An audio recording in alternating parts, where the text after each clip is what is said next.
The boys season 4 हमें समाज का वो अक्स दिखाने वाला है जिसे हम कहते हैं कि भाई दुनिया में हर चीज़ की ऑडियंस एग्जिस्ट करती है।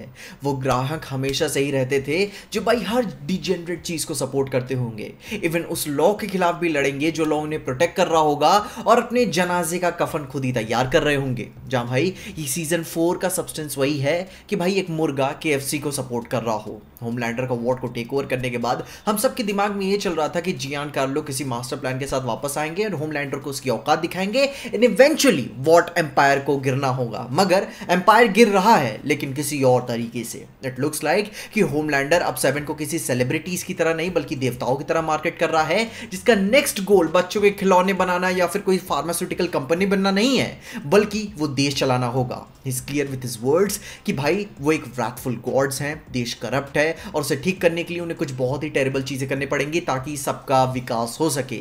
जिसको लेकर फिर बात यही आती है कि भाई उसे भी सपोर्ट करने वाले लोग हैं, जिसकी कहानियां पास्ट में हमने एक्समैन सीरीज में भी देखी हुई हैं कि इंसानों का डर रहता है कि वो सेकंड क्लास सिटीजन ही ना बन जाए। मगर भाई जो इंप्रेसिव कहानी अब तक की पूरे सुपर हीरो लोर में हमें देखने को मिली है वो है एलन मोर की मिरेकल मैन, जो कि भाई इन देवताओं की असल कहर के बारे में दर्शाते हैं कि अगर किसी शख्स के पास ऐसी ताकत हो तो जिंदगी किस हद तक डरावनी हो जाती है। लेकिन यही जो चीज अपने बॉयज तो नहीं करने देना चाहते। इस बार हमें जेफरी डीन मॉर्गन देखने को मिलेंगे, जेनवी के कुछ अच्छे पुराने कैरेक्टर्स वापस आएंगे, वीड अप एनिमल्स मिलेंगे जो कि भाई एक तरीके से सीरीज का मेटाफॉर भी वो प्ले करेगा कि कैसे जो प्रे एनिमल्स होते थे, जो कमजोर एनिमल्स होते थे, अगर उन्हें ऐसी पावर्स मिल जाए तो पूरा फूड चेन कैसे फक्ड अप हो जाता है। एंड भाई अपनी कपकेक फायर क्रैकर इस बार स्टारलाइटर्स के ऊपर हंटिंग सीजन खोल दे रही है, टीवी पे पब्लिकली बता रही है, जो कि भाई दर्शाता है कि वॉट फुल ऑन जा रहा है इस बार एक्स्ट्रा जुडिशियल किलिंग्स की थीम के ऊपर, जिसमें सिविलियंस मारे जाएंगे जिनका दोष क्या होगा कि वो स्टारलाइट को सपोर्ट कर रहे थे।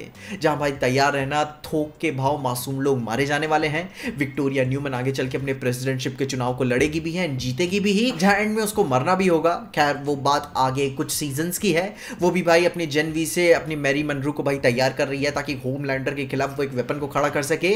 लेकिन लोर के हिसाब से अभी बुचर और होमलैंडर का ही वर्सेस होगा, क्योंकि दोनों में से ही किसी ना किसी एक को तो मरना ही होगा। जिसके बाद डीप भी इस बार पूरा इवल हो गया है। अच्छा हुआ उसकी पर्सनैलिटी का एक और भाग हमें देखने को मिल रहा है, क्योंकि पिछली वाली जितनी भी कहानियां थी उसमें उसे होमलैंडर का वैलिडेशन चाहिए होता था एंड बहुत ही पैथेटिक लगता था। लेकिन इस बार वो पूरा फुल ऑन भाई अपने मूड में जा रहा है, लोगों को मार रहा है। एंड ए ट्रेन का भी भाई स्पिरिचुअल जर्नी कंटिन्यू हो रही है, जहां ये एक कैरेक्टर है जो कि भाई इसका हृदय परिवर्तन हो सकता है, जो कि बहुत हद तक देखने को भी मिल जाएगा, क्योंकि इसी की वजह से ये पूरी कहानी शुरू हुई थी।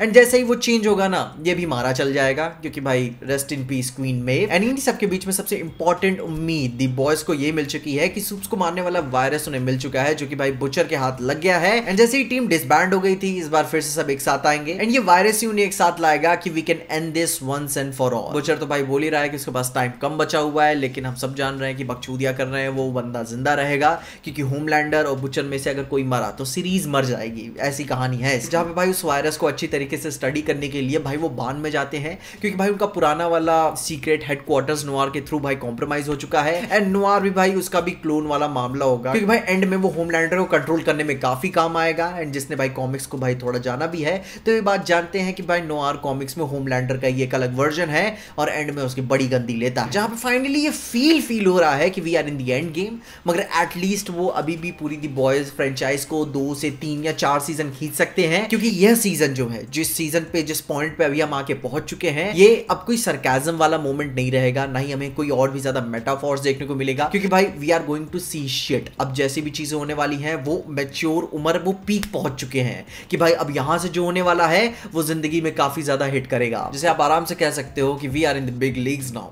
यहां से जो भी अब देखने को मिलेगा वो सीरीज को चांद तक नहीं तो शाम तक पहुंचा ही देगा। बाकी तुम अपने ओपिनियंस बताओ कि तुम्हें द बॉयज का ट्रेलर देख के कैसा लगा और सीजन 4 के बारे में तुम्हारे क्या ओपिनियंस हैं। एंड इन्हीं सारी बातों के साथ साथ मैंने डेडपूल एंड वुल्वरीन की नई थ्योरी वीडियो के ऊपर बात की है, जिसके भाई विलन को ऑलमोस्ट कंफर्म करते हुए भी मैंने कुछ थ्योरी बनाई हुई है, जिसको लेकर आप मेरी वाली वीडियो जरूर चेकआउट कर लेना, तुम्हें सारी इन्फॉर्मेशन मिल जाएगी।